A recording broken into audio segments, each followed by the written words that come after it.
Buongiorno əmiki, hamınızı salamlayıram. İstədim yadıma düşdü bəzi məqamlar, istədim sizinlə bir qısa fikirlərimi paylaşdırım. Demək dostlar, hal-hazırda bu ölkəni Ramiz Mehdiyev, yəni Boz kardinalın burulğanı bürüyüb və olduqca maraqlı hadisələr baş verir. Gəlin bu Mehdiyev burulğanından bir az müddət geriyə qayıdaq, görək ölkəmizdə nələr baş verdi. O Space TV-də o tərbiyəsiz ki, qız hansı ki, bizim demək qaçqınları, məcburi köçkünləri təhqir eləmişdi, o məsələ ilə gündəmə gəlmişdi və fikir verdisə cəmiyyətdə bir atomizasiya getdi də, cəmiyyət iki yerə bölündü. Yarısı dedi ki, düz deyir, məcburi köçkünlər çox adamların evinə girib, yarısı dedi ki, yox, belə deyil, elədir.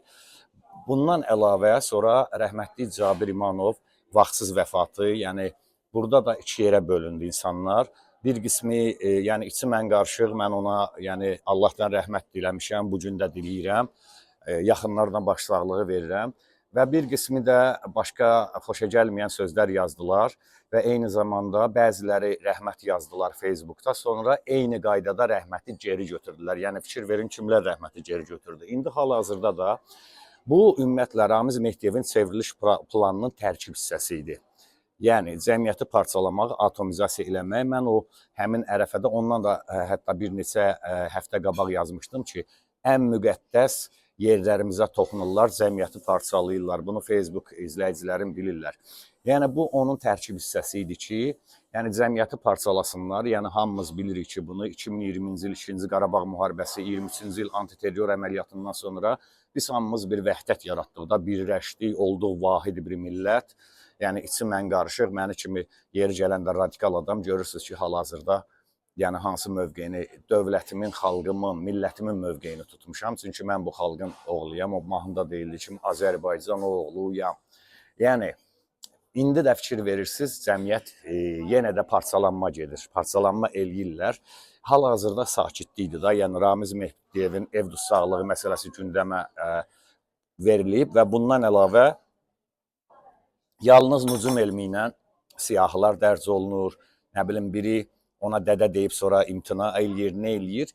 Yenə də bu böyük bir sakitçilikdir da, yəni böyük savaşdan öncə olan sakitçilikdir. Olduqca şok hadisələr olacaq, bunu görəcəksiniz, yəni bunu şahid olacaqsınız.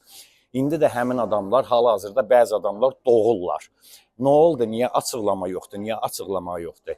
Dəvələr, birincisi bu xüsusi xidmət orqanının apardığı əməliyyat planıdır. Onlar heç məxfiliyi qorumasalar, əməliyyatın məxfiliyini qorumasalar, yəni onlar da olurlar elə sizin tayvunuz. Bu bir. İkincisi, bir qrup həmin o bax, rəhmətli Cabirə rəhmət yazıb geri götürənlər, sonra o qaçqınların, məcburi köçkünlərin məsələsində mənfi qəhrəmanların yəni yolunu tutanlar, indi onlar da deyirlər ki, bu bir oyundur, heç bir şey olmayacaq, Ramiz Mehdiyevin pulunu almaq istəyirlər. Və bir çoxları da deyirlər ki, necə ola bilir ki, Putin öz agentini, nə bilim, İlham Əliyevə öz agent şəbəkəsini versin. İlham Əliyev cənabları hal-hazırda bir çoxları hələ də o əhval-ruhiyyə ilə yaşayırlar ki, Rusiya böyük qüvvədir. Yəni, mənim rəhmətli bibimin rəhmətli Abbas dayı var idi, Zakon Abbas. Əvvəllər Meydana Gəl rubrikamda onun haqqında bir məzəli şeylər danışmışdım.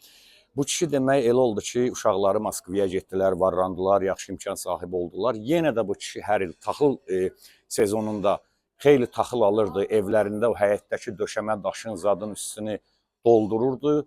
Taxıl sezonu bitəndən sonra satırdı. Bir gün dedim ki, kişi bu nədir? Dedim, uşaqların da, özün də nəyvə lazımdır bu taxıl hissəsin? Dedim, nə bilim, 1 milyon dollarlıq taxıl ala bilərsən. Sən lazımdır bu. Bilirsən o kişi nə dedi? Dedi, bala, sən bilmirsən. Aclıq ilində mənim gözümün qabağında bir bacım, bir qardaşım acından öldülər. Yəni gözüm görə-görə acından yeməyə heç nə yox idi. İndi bu adamlar kimlər ki var, Rusiyanı belə möhtəşəm, qeyri-adi bir qüvvə bilirlər. Bunların başında hələ də o Abbas dayının rəhmətliyinin başında qalan o aclıq havası hələ çıxmayıb. Bunlar hələ də elə bilirlər ki, bəzi qocalar elə bilir ki, SSR yenidən geri qaydacaq. Bunlar da kommunistlər kimi vəzifəyə qaydacaqlar və bunların potensiyası da qaydacaq yenidən. Öləndə görəcəksiniz onu. Rusiyada bitdi, hər şey bitdi. Və diqqət eləyin, bütün bu olaylar Fransa sındırıldı, Rusiya sındırıldı, İran sındırıldı və bunların hamısından sonra Mehriban xanım Vatikana getdi. Yəni bunların üçü də bilirsiniz də bu Vatikan məsələsinə mən çoxu dərinliyinə getmirəm. İsmail Şabanov, Fikrət Şabanova baxın. Mənim o qədər vaxtım yoxdur ki, mən oturum onları araşdırım, eləyim, neyniyim. Yəni mən başqa onda gərək mən acından ölüm. Və indi də Ramiz Mehdiyev məsələsinə niyə açıqlama vermirlər, belədir falandır, bu oyundur, bu nə bilim nədir.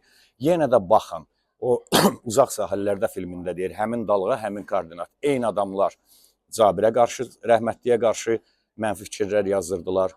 Eyni adamlar o köçkün məsələsində eyni mövqeyi tutmuşdular. Eyni adamlar indi hal-hazırda deyirlər ki, yox, bu oyundur. Eyni adamlar deyirlər ki, bəs niyə görə açıqlama verilmir? Yəni mənim indi vaxtım az olduğuna görə qısa xətm eləmək istəyirəm və izləyicilərim hamısı xatırlayır ki, mən hələ neçə il, 3 il, 4 il, 5 il bundan əvvəl deyirdim ki, 6 il, 7 il daşı bizim planetimiz dostlar yeni ölçü vahidinə keçir. Bütün planetdə hər şey dəyişir. Bütün dünyada, kainatda hər şey dəyişir.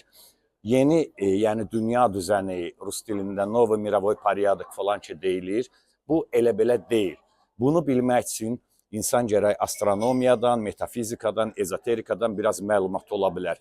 Və təəssüflər olsun ki, bizim Azərbaycanda bu sahə ilə məşğul olan elm adamlarımız nəyə görə yoxdur? Çünki 3-5 alim, o 3-5% yaxşı ziyalılarımızı çıxmaq şərti ilə Elmlər Akademiyası Ramiz Mehdiyevin bordeli idi və ora dağıldılmalıdır, yenidən qurulmalıdır. Yəni bunu, yəni mən belə fikirləşirəm, yəni razılaşmaya bilərsiniz.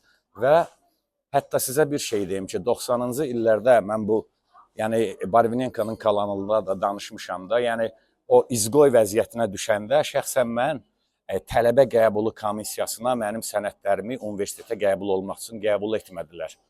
Amma bunlara baxmayaraq Ramiz Mehdiyevin kooperativ tualeti olan bütün bu müxalifət partiyaların yuxarıda oturan funksionerlərinə baxın, hamısı prezident yanında Ali İdarə Etmə Akademiyasını bitiriblər. Yəni bunun özü də böyük bir göstəricidir və eyni zamanda ölü Kərimli 30 il idi yox idi da birdən-birə Ramiz Mehdiyev burulğanından öncə onu Praqada hansısa bir beynəlxalq forma dəvət ediblər, ora gedə bilmir və birdən-birə ölü Kərimlini harasa dəvət edirlər. Bu da bir gündəm idi. Yəni hal-hazırda belə bir vəziyyətdir ki, o Место встречи, görüş yerini dəyişmək olmaz filmində ki deyir, Sokolnik rvется gad.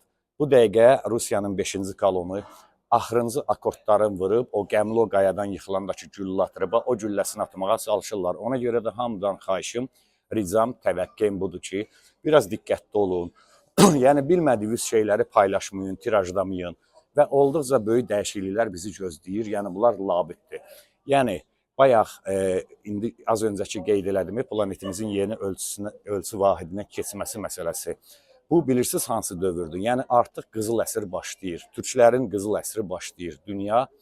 Dünyaya hökmranlığı, bu böyük türk birliyi. Hökmranlıq deyəndə ki, dünyanın taleyini bu böyük bir türk birliyi idarə eləyəcək, müəyyən eləyəcək və bundan əlavə hər kəs elədiyinin haqqını alacaq. Pislik eləmisənsə, pislik gəlib səni tapacaq, yaxşılıq eləmisənsə, yaxşılıq gəlib səni tapacaq və bu məsələ ilə bağlı, yəni mən şeir yazırdım da həmişə, yəni ayağım Şamaxı torpağına dəyməyəndən demək olar ki, yazmıram. Hətta mənim bir dostum, qardaşım var, Azad Əskərov, mən həmişə Şamaxıya gedəndə şeiri yazırdım. O deyirdi ki, məncə deyir Şamaxıda sən hansısa şairi tutub Padvalazda zirzəmiyə salmısan, həftədə bir dəfə gedib yeməyin zadını verirsən, ora gedən kimi şeir yazırsan. Demək, mən heç vaxt iddia eləməmişəm ki, mən şairəm, yəni rəhmətli Fikrət Qoca ilə biz İctimai Televiziya kanalında, qonaq qismində olanda Milan səfərimizdən sonra orada da dedim ki, mən şair deyiləm, şairiyyə iddialıyam. Yəni 3 dənə cizmaqara yazan adamlar deyir mən şairəm. Mənim andan 700-dən çox şeirlərim var. Əruz vəznində yazmağa da cəhd eləyirəm. Yəni Samauçikada, yəni bunu özüm öyrənmişəm. Mənim ustadım yoxdur. Və bir şey də qeyd eləmək istəyirəm ki, 2013-cü ildə mənim bir mini poemam, mən nə üçün yaşayıram. Demək, Allah Mais Nuriyevə can sağlığı versin, şəfa versin. Allah Şahin müəllimdən razı olsun. Yəni onlar xoşlarına gəldi, bəyəndilər. Məni də özləri ilə də bu Fikrət müəllimdən apardılar Milana. Milan səhnəsi, Milan Giuseppe Verdi adına Milan konservatoriyasının səhnəsində professor David Gualterinin bədii rəhbərliyi ilə və Vladimir Delman adına uşaq xorunun iştirakı ilə mənim mini poemam Vətənpərvərliyə Babək Alovu əlimdə, içdiyi alındı dilimdə, doğulub Şirvan elində, özgürlüyü Astarama, Təbrizimə daşıyıram. Yəni belə bir poema idi. Postmoderni sərbəst da belə yazılmış poema idi. Kstati, postmodernizmdən söhbət düşmüşkən, yenə də elə Mehdiyevin o güyədə qərb dəyərlərini Azərbaycanda təbliğ edənlər həmişə çalışıblar ki, bizim klassik ədəbi janrımızı, əruzu, heca vəznini gözdən salsınlar.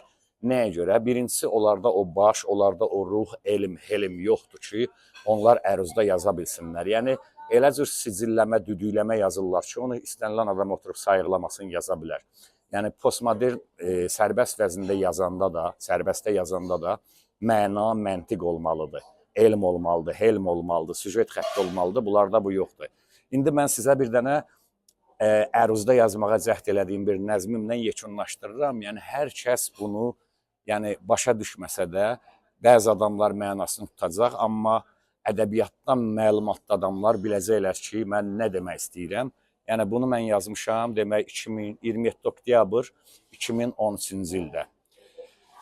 Minbərdən azan ver, məni rəhmanə qovuşdur. Rəhm eylə, səbir yox, canı canana qovuşdur. Sübhün mehi əsdicə əsir hicrinə qəlbim, Əzrailim ol, xaliqi insana qovuşdur. Dünya dediyim bil sənə zindandır ey Adəm. Qurtar bu qəfəsdən, dəri rizvanə qovuşdur. Vardır nə qədər verməli hesab üçün o haqqa. Haqqım nə verər, xoş. Məni sübhanə qovuşdur. Səhradır bu dövran, elə san kərbi bəladır. Qıymaz bir udum gəl, abu heyvanə qovuşdur. Bir soracaqdır soru hər bir əməlimdən. Etdiklərim üçün məni ümmanə qovuşdur.